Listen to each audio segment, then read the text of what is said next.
接上一期节目，我们继续来听哲学家与僧侣之间的对话。哲学家，基督教有慈善的概念，它和佛教的慈悲相对应，但什么才是佛教的慈悲呢？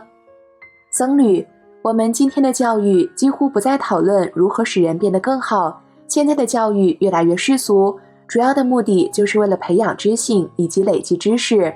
知识是一把双刃剑，它可以用来建设，也可以用来毁灭。有人甚至说，爱和慈悲完全属于宗教的领域，教育并不负责年轻人的心灵。在西方，慈悲的字面意思有时暗示一种高姿态的怜悯，一种同情，但这种同情先假定自己和受苦的人之间有某种差距。佛教所讲的慈悲就是解除所有痛苦的愿望，尤其是要挑战痛苦的因，无知、憎恨、欲望等。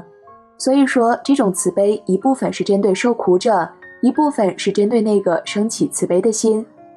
慈悲中可以包含慈善，包括各种布施，而为了要消除长期的痛苦，我们必须思考痛苦的起源，然后才能发现原来引起战争的是无知，是对报仇的渴望、执着，以及一切令众生痛苦的东西。哲学家，慈悲和爱之间的差别在哪里？僧侣，慈悲必须伴随着爱，慈悲没有爱就无法生存，而爱的定义是希望众生能够找到快乐以及快乐的因。在此说的爱指的是完全的无条件的爱，对所有众生没有分别心，没有偏见。男女之间的爱，对家人的爱经常是霸占性的、排他性的、有限制的。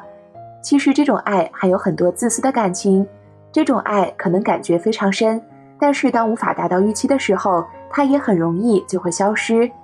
同时，对家人的爱会同时附加一种感觉，会觉得和陌生人有距离，甚至敌意。真正的爱和慈悲可以延伸到我们的敌人身上，掺杂执着的爱和慈悲无法包容我们视为敌人的人。在佛教中，爱与慈悲要和另外两种美德相结合，第一种是随喜的精神，第二种就是没有偏见，一视同仁。佛教中的爱和慈悲与智慧是分不开的，爱和慈悲与对事物究竟本质的知识是分不开的。爱和慈悲的目标在于让众生从无知中解脱出来。为什么慈悲有这么大的力量？就是因为背后这种智慧和知识。哲学家，我觉得你讲的太抽象了。佛教在面对现实的邪恶时有什么办法呢？比如黑手党或者种族暴力。西方的宗教和哲学始终认为邪恶是一种无法超越的障碍，他们同意邪恶是一个存在的东西。可是万能的上帝怎么会允许邪恶的存在？这一直是一个问题。僧侣，佛教认为所有众生的本性是完美的，即使被无知、欲望和憎恨掩盖住，但是没法改变佛性。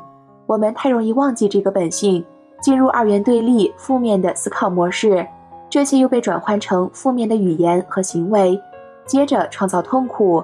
人的真正本性是一种平衡状态，暴力是一种不平衡的状态。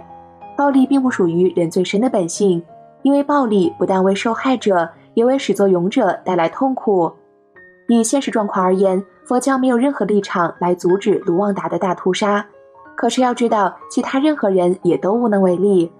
西方的所谓现实政策、世界新秩序都不能阻止屠杀的发生，但就算这种暴力倾向存在，也要依靠知性来解除它，不屈服于它的影响力。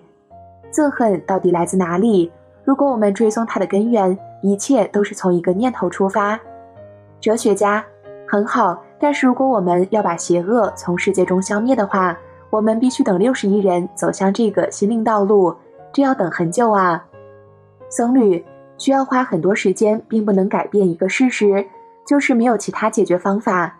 这种暴力不断的出现，唯一的解决方式就是个人的转化。这种转化可以从个人延伸到家庭、村庄以及整个社会。在历史上，确实有一些社会在某些时期能够保持和平，这是一个可以达成的目标，要看每个人愿不愿意，以及能贡献多少。哲学家，我们必须小心分辨科学和科学主义，因为科学那么成功，使得人们相信任何一个问题都可以用科学的角度来看，甚至还有科学社会主义。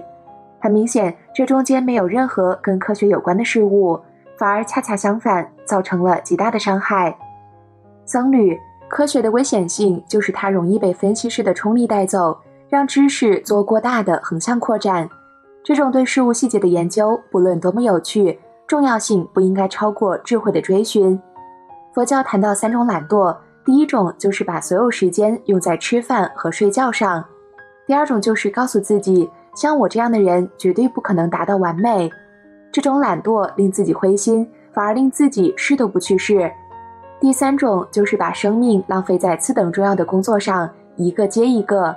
你会告诉自己，当你完成了这件或那件事之后，你会开始寻找你生命的意义。哲学家在12至18世纪之间，印度的部分地区在伊斯兰教的控制之下。虽然如此，印度教还是继续作为主要的宗教，但佛教却被扫地出门。为什么？僧侣，佛教在印度衰退的原因至今还不是很清楚。从6世纪开始，印度重新恢复了婆罗门教的传统，这使佛教的影响力开始减弱。印度极不愿意放弃种姓制度，而佛教刻意的不去在乎这个制度。佛教向南传播到斯里兰卡，然后向东传到泰国、缅甸和柬埔寨，被称为小乘佛教。后来它往北，在2世纪到了中国，被称为大乘佛教。之后又传到日本，演变成许多不同的形式。根据大乘的教导，如果我们周遭的众生继续受苦的话，我们自己的解脱是没有任何意义的。金刚乘在另外2乘上增加了许多种类的心灵技巧，让我们内在的佛性能够更快显现。金刚乘的视野虽然是超越性的，但它不遏制慈悲，反而加强加深它。佛法不是教条，而是一条路，僧团就是陪伴我们走这条道路的人。佛教不会强迫，也不会试图改变人的信仰，那样是没有什么意义的。佛教一向不采取征服者的姿态，它多是通过心灵上的影响力来产生作用。这和邪教不同，邪教是纯正心灵传统的假版本，一有机会，它的面貌就会崩溃。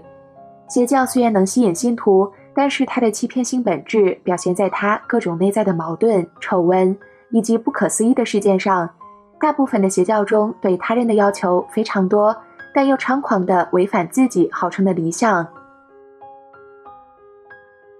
哲学家，佛教吸引西方知识分子的一个原因是没有天主教那么多的宗教仪式，但当我看到了更加复杂的仪式和道具，这在我看来是不理性的表现。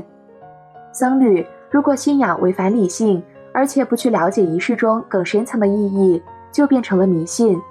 拉丁文的仪式实际上是正确行动的意思，蕴含着反省、沉思、祈祷和静思。一个仪式就变成一次心灵的修行。环境、音乐、念诵都是为了让心更平静，而不是激起情绪。佛塔象征佛陀的心，经文象征他的语，佛像象征他的身。因为身体的右边被视为荣誉的位置，信徒绕塔的时候一直绕佛塔在他们右手边的位置，以示对佛的尊敬。本尊有6只手臂，象征着6波罗蜜：布施、持戒、忍辱、精进、禅定、智慧。这些象征的形象让我们运用想象的力量作为心灵净化的因素，不会让我们被不受控制的念头带走。有些闭关者把自己的时间完全投入在禅定上，有时会放弃所有仪式，有的甚至公开藐视仪式。礼佛是表达敬意的一种方法，不是对一个神致意，而是对究竟智慧和代表究竟智慧的人致意。这种致意同时也是一种谦虚的举动，可以对抗傲慢。当我们双手、膝盖和额头碰地的时候，表示我们期盼净化五毒、贪嗔痴慢疑，观想愿我能把所有众生的痛苦聚集在我身上，解除他们所有的痛苦。用这种方式，让我们在日常生活中的行为能愿意普通平庸，把我们带回到心灵修持的道路上。哲学家，蒙恬说，作为一个哲学家，就是要学习死亡。这个过程在佛教教义中也扮演着非常重要的角色。佛教对死亡的准备是怎样的？僧侣，佛教徒应该随时想到死亡的念头，这绝对不是悲伤或悲观的想法。这种思想反而激励着佛教徒去利用生命每一刻来转化内在，因为死亡的时刻以及造成死亡的状况是无法预测的，所以思索着无常和死亡永远是一种心灵修行的激励。初级的修行者认为死亡是可怕的，对道路有一点认识的人会去了解如何能自信而平静地度过中阴身。再来，他们会像农夫一样，只问耕耘不问收获，非常平静地面对死亡。最后，程度最高的修行者想到死亡，心中会感到喜悦。有什么好害怕的呢？死亡已经变成一个朋友，它只不过是生命的一个阶段，一个简单的转折。如果我们要面对死亡，等到最后1分钟是没用的，因为濒临死亡的时刻并不是一个开始心灵修行的理想时机。中阴身这个词的意义是中间或过渡状态，生命的中阴就是生与死之间的中间状态，死亡时刻的中阴就是意识从身体分离出来的过程所占的时间。第一种分离是身体从有机体变成无机体的过程，第二种分离是意识的分离。我们会经历一种极为清晰的状态，然后是一种极大的喜悦，到最后会经历一种完全没有意念的状态。在这个状态中，有经验的修行者会认出究竟本性中阴，会持续待在里面而达成证悟。大部分情况下，意识接着就进入形成的中阴，就是死亡和下一次投胎之间的中间状态。渐渐的，另一个存在状态的细节才会开始出现。普通人投胎是因为业力的吸引，而证悟的人投胎是刻意在适当环境下再生，为的是要继续帮助他人。哲学家，佛教似乎可以概括为，我对世界的影响力其实只是一种幻想，这个幻想带给我庞大的期望和失望，让我活在不断变化的喜悦和恐惧中。僧侣，这比较像印度教对业的解释，最理想的方式就是完全接受我们的命运，不去抗拒它。但是一个佛教徒会采取不同的立场，他会接受现在，因为这是过去所发生的事情的结果，但是未来完全要看他自己，他永远在一个十字路口上，能够看到自我不是真实存在，不会让我们毫不在乎地接受任何发生在我们身上的事，反而会让我们更自由地行动，不受我的拘束，不断制造出一连串吸引和排斥反应，从自我中心解脱出来，让我们能有更大的行动自由。过去已经演过了，但是未来还没有。